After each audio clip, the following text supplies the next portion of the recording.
Yang terhormat Bapak-bapak, Ibu-ibu, salam Pancasila. Bapak-bapak, Ibu-ibu yang melihat video saya ini, tolong jangan lupa subscribe, like, dan di-share.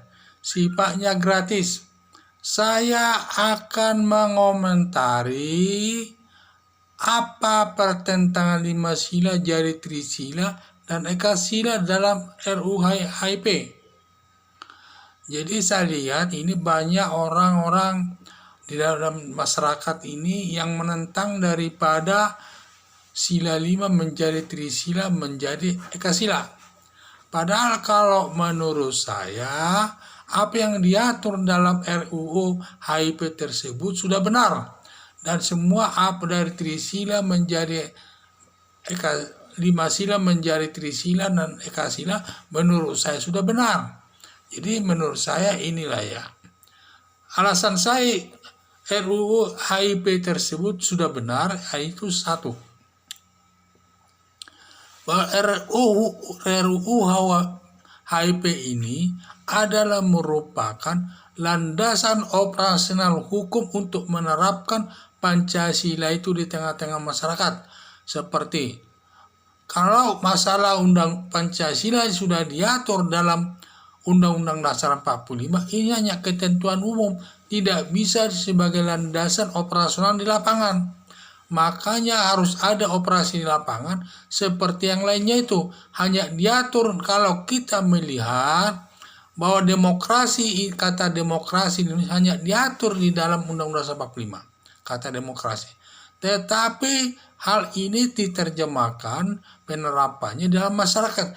Adanya undang-undang partai politik, adanya undang-undang DPR RI, adanya undang-undang pemilihan umum dan lain sebagainya. Itu sebagai dasar dari undang-undang, sebagai dasar operasional. Sama juga dengan Pancasila ini. Sebagai dasar operasionalnya adalah digunakan undang-undang HIP ini. Ya mungkin nanti berujung dibentuknya sebagai dasar BPIP. Yaitu memang benar itu. Tidak ada yang salah. Sehingga nanti ada lembaga badan khusus yang menangani daripada Pancasila yang seperti yang lainnya, demokrasi. Ada yang menangani khusus demokrasi. Kalau mencari di dalam Undang-Undang 45 tidak ada itu undang-undang partai politik. Tidak ada itu lembaga pemilihan, tidak ada. Yang ada hanya kata demokrasi diterjemahkan. Nah di situ adalah penegak apa itu demokrasi, DPRD, DPR, kemudian dan lain sebagainya. Demikian juga di Undang-Undang 45 diatur disebut negara hukum.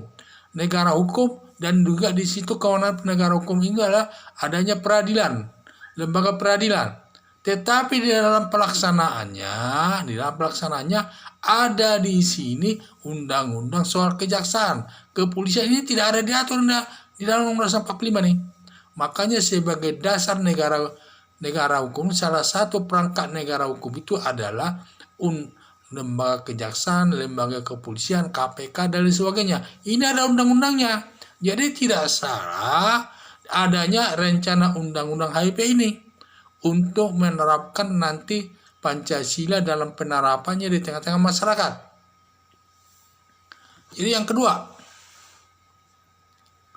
tidak dimasukkannya tak MPRS nomor 25 tahun 1966 agar partai PKI tak terlarang. Karena nanti kalau dimasukkannya tak MPRS nomor 25 itu ke dalam RUU KUHP ini, ke dalam RUU HIP ini, itu secara tidak langsung nanti akan mencabut larangan PKI tersebut. Karena berlakulah asas concursus res derogat lex generali, di samping juga kita adanya merendahkan ketetapan MPR itu disamakan dengan undang-undang. Kalau itu disamakan dengan undang-undang berarti berlaku nanti lex specialis derogat lex generali. Ketentuan khusus menyampingkan ketentuan umum sehingga secara tidak langsung partai politik, partai PK itu dicabut. Tidak partai terlarang lagi nanti kalau disebut sesuai dengan tuntunan para demonstran. Selalu pihak demonstran ini selalu menghendaki agar ditetapkannya Tak MPRR nomor 25 1966 ini dalam RUU KUHP, dalam RUU HIP. Ini sangat bertentangan menurut saya. Berarti kelompok pendemo itu menghendaki partai komunis itu secara tidak langsung dicabut menjadi partai tidak terlarang. Jadi perlu dipahami. Makanya kalau menurut saya sudah tepat RUU HIP ini tidak mencantumkan tak MPRR, tak MPRS nomor 25 tahun 1996 agar partai komunis ini tetap sebagai partai terlarang. Ketiga, Trisila yang disebut ketuhanan yang berkebudayaan. Di dalam Trisila ini ada disebut ketuhanan yang berkebudayaan. Saya sangat bagus ini. Kenapa? Ketuhanan itu kan datang dari Tuhan.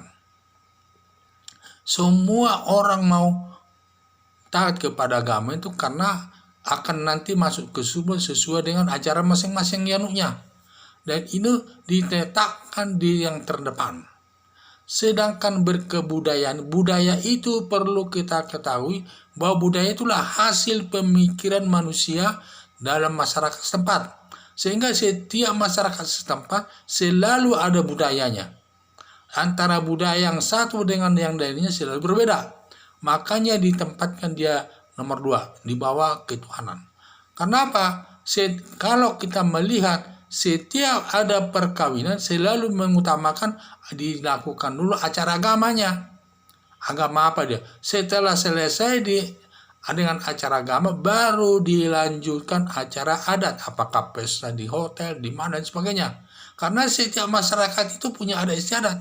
Padahal kalau kita lihat, kalau agama itu di Indonesia belum tentu semua warga, fakta ya, belum tentu semua masyarakat Indonesia beragama.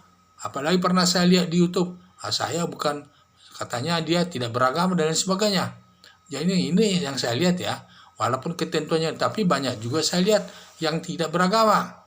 Apalagi dia berani menyatakan depan umum dia tidak beragama. Sehingga inilah saya lihat. Jadi masih diletakkan. Padahal kalau manusia, warga negara Indonesia ini semua berbudaya.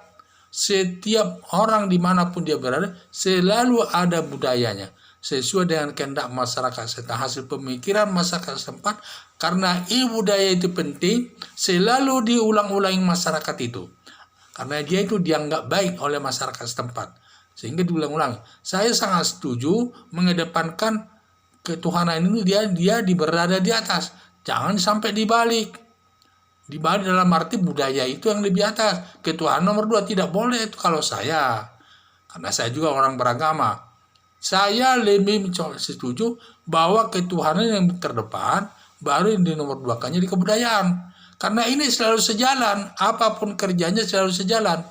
Baik di pemerintahan nanti, kalau sebelum pemerintah disahkan dia yang memegang jabatan, selalu disumpah dulu sesuai dengan agamanya masing-masing.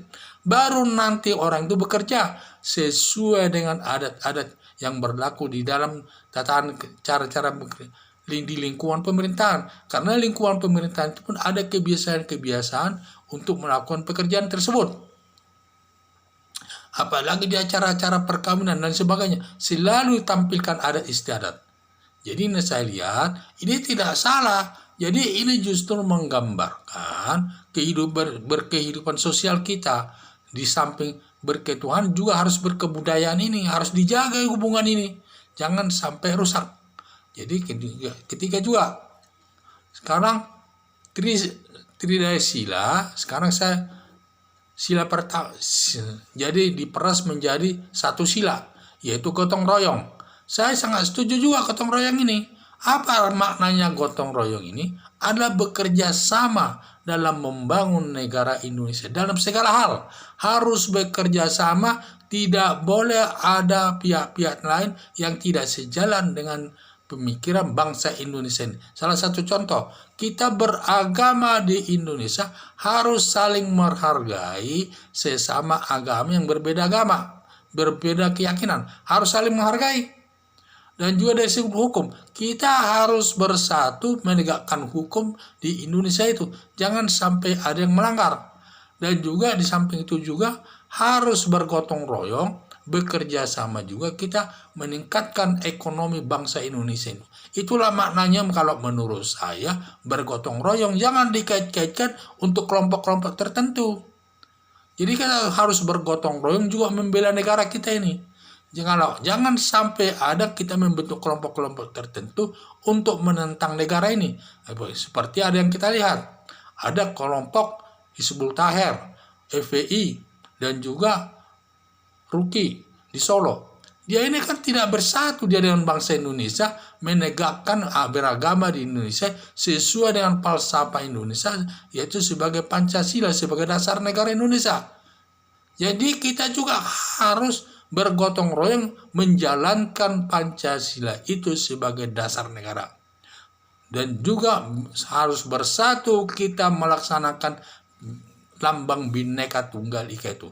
Berbeda-beda tetapi tetap satu juga. Walaupun kita berbeda-beda budaya, agama, dan sebagainya, suku, adat, istiadat, tetapi kita tetap harus bersatu dalam negara kesatuan Republik Indonesia. Akhirnya saya bilang, jadi ada semua apa yang disampaikan di dalam RUU HIP itu, saya sangat sependapat semua sesuai dengan kondisi masyarakat Indonesia. Justru kalau ada yang menantang itu, justru saya terbalik cara berpikir saya, ada apa di balik dia berpikir tersebut? Apakah dia ada maksud-maksud yang bertentangan dengan maksud-maksud tujuan daripada negara Indonesia ini? Tapi yang sudah jelas adalah kelompok yang menentang, yang ingin mendirikan, yang ingin mengganti Pancasila dengan khilafah. Yang penting itu sudah perlu kita curigai, karena dia ingin menggantikan khilafah itu dengan Pancasila sebagai dasar negara Indonesia. Padahal kita negara Indonesia ada 6 agama, di sini harus bersatu kita menegakkan Pancasila itu, saling menghormati sesama pemeluk agama yang berbeda.